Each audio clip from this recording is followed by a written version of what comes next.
Bonjour, dans cette vidéo, nous allons apprendre ce que sont les phénomènes périodiques et leurs caractéristiques. Tout d'abord, connaissez-vous les phénomènes périodiques? En voici quelques exemples. Les phases de la Lune, ou encore la rotation de la Terre, ou bien les saisons. Il en existe bien évidemment d'autres.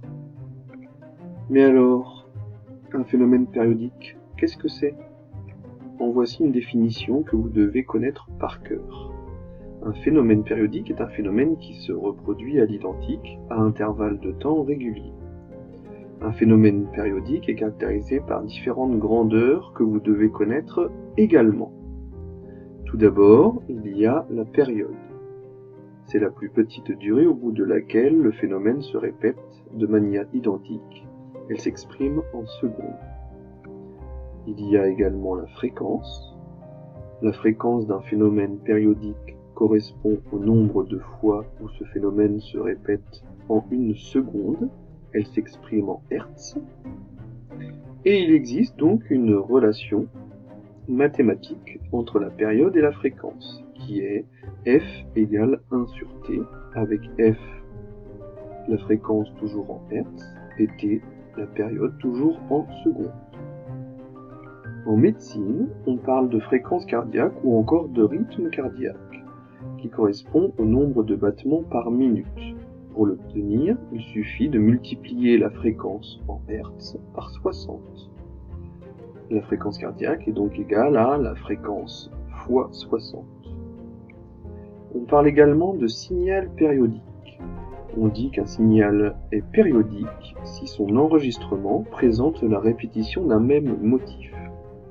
Alors le motif élémentaire, c'est la partie du tracé la plus courte possible qui se répète de manière identique au cours du temps.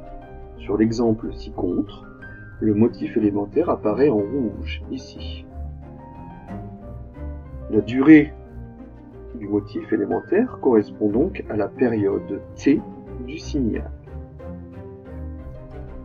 Il n'existe pas un seul motif élémentaire pour un signal périodique.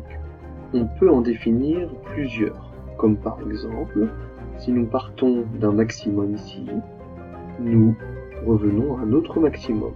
Ou bien encore, si nous partons ici d'un minimum en jaune, nous revenons à un autre minimum ici. La période T étant entre les deux minimums ou les deux maximums du signal.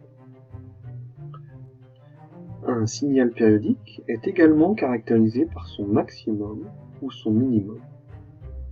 Pour un signal électrique, la tension maximale est la plus grande valeur prise par cette tension. Elle s'exprime en volts.